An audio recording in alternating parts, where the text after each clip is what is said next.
پہلی بات تو یہ کہ زکوٰۃ جسے نصاب کہا جاتا ہے صاحب نصاب دیتا ہے. موٹی سی بات ایسی سمجھ لیں کچھ لوگ غریب ہیں اور کچھ لوگ غریبی سے اوپر ہیں. زکوٰۃ وہ دیں گے جو غریبی سے اوپر ہیں, زکوٰۃ وہ لیں گے جو غریب ہیں. اس کے لیے قرآن نے ایک پاورٹی لائن ڈیفائن کی, رسول اللہ صلی اللہ علیہ وسلم نے ایک پاورٹی لائن ڈیفائن کی اس کے لیے کہ غریب کسے مانا جائے گا. وہ پاورٹی لائن ہمارے یہاں کی جو مختلف ملکوں نے رکھی ہے وہ اس سے بہت اوپر ہے. جسے یہ لوگ کہتے ہیں غریب نہیں بچا, اسلام اسے غریب مانتا ہے. اور ہر ایک کا لیول اگر اسلامی نظام پر صحیح عمل کیا جائے, اسلامی اسٹیٹ نہ ہو, اسلامی حکومت نہ ہو, اسلامی نظام قائم نہ ہو, لیکن ہر ایک اپنی جگہ پر اپنی ذاتی زندگی میں ایمانداری سے عمل کرنے والا ہو, تو کم از کم مسلمانوں میں تو دنیا میں کہیں کوئی غریب نہیں ملے گا. کن کو دی جائے؟ قرآن نے 8 ہیڈ بتائے ہیں, ان میں سے پہلے 4 کو مالک بنانا ضروری ہے. فقراء, فقیر. یہ فقیر اردو میں جیسے فقیر کہتے ہیں وہ نہیں, جیسے آپ لوگ فقیر کا مطلب ضرورت مند, جو ضرورت مند ہو. فقراء. مساکین. مسکین کا ترجمہ ہمارے یہاں ایسا ہے جیسے غائب ہو گیا ہے, معلوم نہیں کیوں اس کو مادے کو دیکھ کر معنی طے نہیں کرتے. بہت اچھے اچھے عربی داں لوگ مفسرین ہمارے کہیں لکھ دیتے ہیں غریب, کہیں لکھ دیتے ہیں بہت غریب, کہیں لکھ دیتے ہیں ایسے طرح طرح کی چیزیں لکھ دیتے ہیں کہ بس 2 ہیں فقراء اور مساکین, جگہ جگہ ساتھ ساتھ آیا ہے. ایک جگہ غریب کر دو, ایک جگہ پھر کچھ زیادہ غریب اس کے لکھ دیجئے.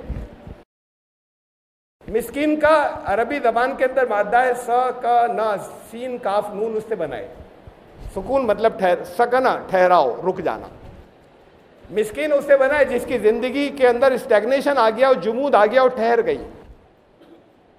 چاہے وہ روز کے کھانے کے لالے نہیں پڑے ہوئے اس کے یہاں, چاہے گھر کے اندر کچھ سامان بھی کچھ قیمتی بھی نظر آتا ہو, لیکن اب کہیں سے کوئی ذریعہ نہیں بن رہا انکم کا کسی بھی طریقے سے, اور حالات ایسے جیسے اسٹیگنیشن ہے, جمود ہے, وہ ہل نہیں رہا کچھ. اسے یہ ہوتا ہے مسکین. اس کے لیے انتظام کرے. فقیر ضرورت مند کو تو کہا دو, اور مسکین کے لیے کہا کہ اس کے لیے ایک نظام ایسا نہیں, ولا یحض علی طعام المسکین, خالی ایک وقت کی روٹی سے اس کا کام نہیں چلے گا.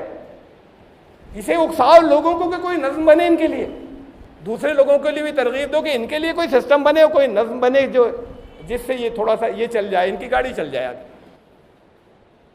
فقراء, مساکین, عاملین والعاملین علیہا.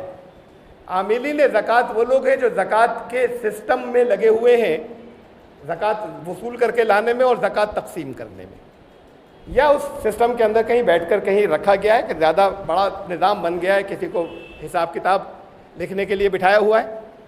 یہ ہیں عاملین, زکوٰۃ کے نفاذ, اس سسٹم کو نافذ کرنے والے, لا کر اور پہنچا کر اور حساب رکھ کے اپنا وقت لگاتے ہیں. تو چاہے وہ گھر کے اچھے ہوں, ان کی جتنی جو سیلری جیسی جتنی ہونی چاہیے ان کی صلاحیت استعداد کے مطابق وہ انہیں ملنی چاہیے جب اس میں وہ وقت لگاتے ہیں.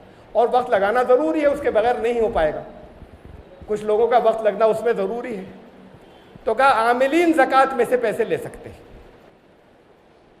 اور چوتھا ہے والمؤلفۃ القلوب, والمؤلفۃ قلوبہم, تو ان کے وہ لوگ جن کے دلوں کو نرم کرنا مقصد ہو, تالیف قلب. اس میں عام طور سے غیر مسلم آتے ہیں یا نو مسلم آتے ہیں. وہ غیر مسلم جن کے لیے یہ اندازہ ہو کہ ان کے دل شرط مشروط نہیں دیتے, اسلام قبول کرو گے تو اتنی بات مانو کہ کم از کم تب دوں گا میں, لیکن اس سے ان کے دل جیتے جا سکتے ہیں, ان کے دلوں میں اسلام کے لیے نرمی پیدا ہو کہ یہ نظام تو کہیں پر بھی نہیں ہے. نظام سمجھائیے ضرور, یہ ضرور بتائیے زکوٰۃ میں سے اللہ نے رکھا تھا آپ کے لیے. کچھ علماء و فقہا یہاں تک کہتے ہیں کہ وہ بہت نفرت کرنے والا, اس کی نفرت ہی کم ہو رہی ہو, اسے بھی مؤلفۃ القلوب میں کاؤنٹ کریں گے. اور اس مد میں سے یہ بات تو تقریباً غائب سی ہو گئی, اس کا کہیں پہ کوئی احساس ہے ہی نہیں. یہ چار وہ ہیں جہاں ڈائریکٹ دینا ضروری ہے، یا ڈائریکٹ وہ مالک ہو ان کی مرضی سے خرچ ہو رہا ہو اور وہ مرضی ان کے اوپر تھوپی نہیں گئی بلکہ سچ مچ ان کی چوائس ہو۔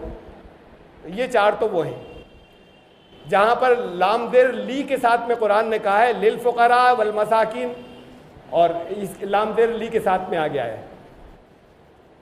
اچھا، اس کے بعد باقی چار مدیں وہ عربی کا ایک لفظ ہے فی کے ساتھ آیا ہے، وَفِي الرِّقَابِ وَالْغَارِمِينَ، اس کے جو جن کی گردنیں پھنسی ہوں، جو قرضے میں پھنسے ہوئے ہوں، اور وفی سبیل اللہ، یہ فی کے ساتھ چل رہی ہیں آگے چل، اور مسافر۔ تو یہ بات کی جو چار مدیں ہیں جو فی لفظ کے ساتھ میں آئی ہیں، اس ہیڈ میں خرچ کر سکتے ہیں، ضروری نہیں کہ ہاتھ میں دیں کسی۔